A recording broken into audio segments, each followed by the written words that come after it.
Hi everyone, welcome back to this channel. So my name is Paran, quite unique name, and now I'm a CBSE 11th grader student और मैं एक NEET aspirant भी हूँ. So guys, ये जो video है, आज ये जो वीडियो बना रही हूँ, ये सारे मेरे जूनियर्स को डेडिकेटेड है जो भी 10th क्लास के बोर्ड एग्ज़ाम्स देने वाले हैं. ठीक है.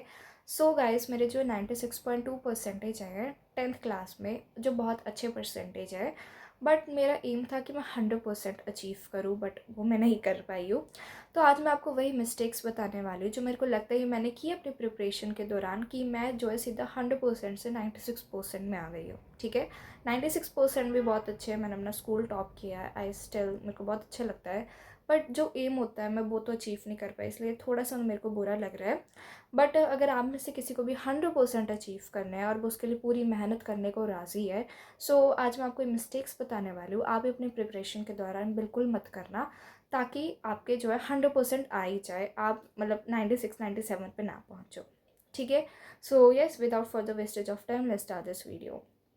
So the number one mistake that I did is that distractions. मेरी डिस्ट्रैक्शंस बहुत कम थी. जैसे दूसरे लोग कहते हैं उनका 12 आवर 13 आवर का स्क्रीन टाइम होता है, मेरा इतना तो नहीं था, लेकिन मेरे को लगता है मेरा 1-2 आवर का स्क्रीन टाइम था, और वो भी बोर्ड एग्ज़ाम्स के टाइम था. मेरे को लगता है अगर काश मैं ये 1 घंटा 2 घंटा भी मोबाइल फ़ोन ना देखती, तो क्या पता मेरे से ज़्यादा परसेंटेज आ जाते, राइट. अगर आपका भी 100% एम है, तो आप जब भी पढ़ने बैठते हैं तो आप उसके साथ साथ फ़ोन मत चलाना, बिकॉज़ कुछ कुछ पाने के लिए कुछ तो खोना पड़ता है. आपको मोबाइल फ़ोन नहीं देखना है. ठीक है. और बोर्ड एग्ज़ाम्स के टाइम पर भी आपको इतना ज़्यादा मोबाइल फ़ोन नहीं देखना है. ठीक है. एंड अपनी डिस्ट्रैक्शंस को कट करके रखना है. अभी ये नहीं कहूँगी 12 और 13 आवर की स्टडी करो, ये बस 10th क्लास से 11th में आओगे तब पता चलेगा. बट स्टिल जब पढ़ते हो तब तो फ़ोन नहीं चलाना है. ठीक है. डिस्ट्रैक्शंस को आपको कट ऑफ करके रखना है. The number second mistake that I did is that मेरे जो फिज़िक्स है ना, मैंने फिज़िक्स में इतनी ज़्यादा क्वेश्चन प्रैक्टिस नहीं की. पता है, मेरे साइंस में 87 मार्क्स आए हैं, जो सबसे कम मार्क्स मेरे इसी सब्जेक्ट में आए हैं. बाकी सब में मेरे 90s की लाइन में आए हैं. ठीक है. मैंने क्या किया कि जो साइंस के जो फिज़िक्स सब्जेक्ट है ना, उसको एज ए मैंने बायो की तरह पढ़ा, केमिस्ट्री की तरह पढ़ा. ठीक है. तो आपको ऐसा नहीं करना है. फिज़िक्स बेसिकली आपकी एक न्यूमेरिकल बेस्ड सब्जेक्ट है.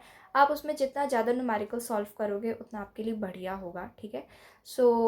आपके जो एनसीईआरटी की जो एक्सरसाइज है वो सॉल्व करना है. रेफरेंस बुक ले लेना फ़िज़िक्स के लिए, लेकिन फ़िज़िक्स मेरे को यही लगता है मेरे सबसे ज़्यादा मार्क्स जो है ना उसमें ही कटे हैं.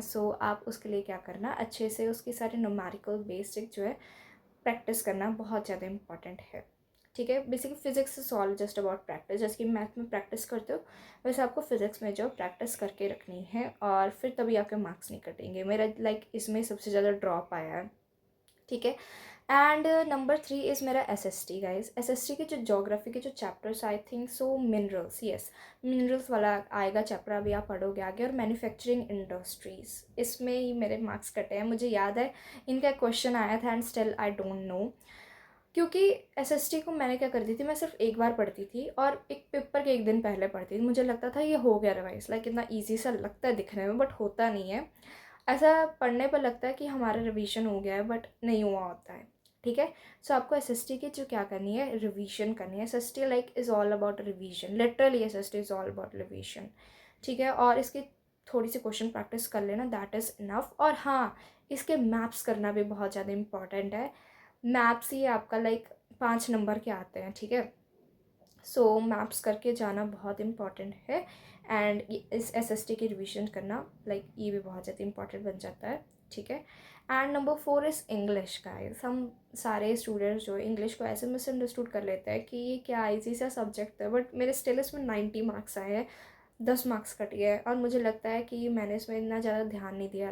ग्रामर, राइटिंग स्केल मैं शुरू से प्रैक्टिस नहीं किया. मैंने लास्ट 1 मंथ में प्रैक्टिस किया फॉर इंग्लिश. आपको ऐसा नहीं करना है. ग्रामर, राइटिंग स्किल में आपको जो है अच्छे से प्रैक्टिस करना है. ठीक है. ये बहुत ज़्यादा इंपॉर्टेंट बन जाता है इंग्लिश, बिकॉज 10th में तो गए सबके परसेंटेज इंक्लूड होते हैं. इंग्लिश भी एक इम्पॉर्टेंट सब्जेक्ट बन जाता है, right. Grammar and writing practice पे आप सभी को ध्यान देना है, और ये इम्पॉर्टेंट भी बन जाता है. And number 5 I consider is test analysis. ऐसा नहीं है मैं अपने टेस्ट को एनालाइज नहीं करती थी बहुत अच्छे से करती थी, बट इतने अच्छे से भी नहीं करती थी। मैं बस देखती थी एक टेस्ट आ गया, मैं उसको बस ऊपर ऊपर से पढ़ लेती थी, हाँ मेरा इसमें मिस्टेक हुआ, बट मैंने कभी डीपली समझा ही नहीं कौन से टॉपिक में हुआ है, क्यों हो गया, मैंने इसमें तुक्का मारा, क्या किया है, तो मैंने कभी नहीं देखा। ठीक है, तो आपको ये नहीं करना है, टेस्ट एनालिसिस अच्छे से करना है। कभी कभी तो देते हो टेस्ट, अच्छे से एनालाइज कर लेना। ठीक है, और अपने मिस्टेक नोटबुक बनाना। मैंने तो नहीं बनाई थी और मैंने सबको सुना था कि वो बनाते हैं, लेकिन मैंने ही नहीं बनाई। ठीक है, सो आप लोग बना लेना, छोटी सी बना लेना, छोटी सी डायरी परचेज कर लेना, उसमें बस अपने वीक टॉपिक्स लिख लेना। ठीक है, सो आपको बस ये छोटी छोटी चीज़ें नहीं करनी है अपनी प्रिपरेशन के दौरान, ऐसी मिस्टेक्स नहीं करनी है अगर आप चाहते हो 100% अचीव करना। ठीक है, और मेरे तो 96% आया। मुझे ये दुख होता है अगर मैं थोड़ी सी और प्रिपरेशन कर लेती तो मेरे 100% आ जाते, बट कोई बात नहीं, 11th-12th पढ़ी है एंड मेरा नीट भी पढ़ा है। सो yeah guys that's for this video. तो हाँ, पहले मैं समराइज़ कर देती हूँ। सो नंबर 1 इज़ आपको डिस्ट्रैक्शंस अपनी सारी कट ऑफ करके रखनी है, चाहे 1 आवर ही क्यों ना हो। आपको अगर 100% चाहिए तो आपको ये भी नहीं देखना है। ठीक है, बेफालतू की चीज़ें देखनी ही नहीं है। Second is physics. फिज़िक्स में मेरे मार्क्स कटे हैं तो मैं आपको शुरू से बता दे रही हूँ, physics is all about revision. आप इसको बायो और केमिस्ट्री की तरह मत पढ़ना। Number 3 is SST. एसएसटी में आपको रिवीजन करना लाइक बहुत ज़्यादा इंपॉर्टेंट है। ऐसा लगता है कि हमें हो चुका है बट हुआ नहीं होता है। ठीक है, और स्पेशलिस्ट के अंदर मैप्स बहुत ज़्यादा इंपॉर्टेंट रहते हैं। एंड नंबर 4 इज़ आपका इंग्लिश। इंग्लिश को ऐसा नहीं करना है कि हम इसको लास्ट में पढ़ेंगे, या फिर हिंदी भी ले लो और आपका कोई भी रीजनल सब्जेक्ट है, ऐसा नहीं करना हम इसको लास्ट में पढ़ेंगे, शुरू से पढ़ के चलना है। ठीक है, चाहे ग्रामर चाहे राइटिंग थोड़ी सी भी मिस्टेक हो वो भी ना हो। ठीक है, इंग्लिश हो गया।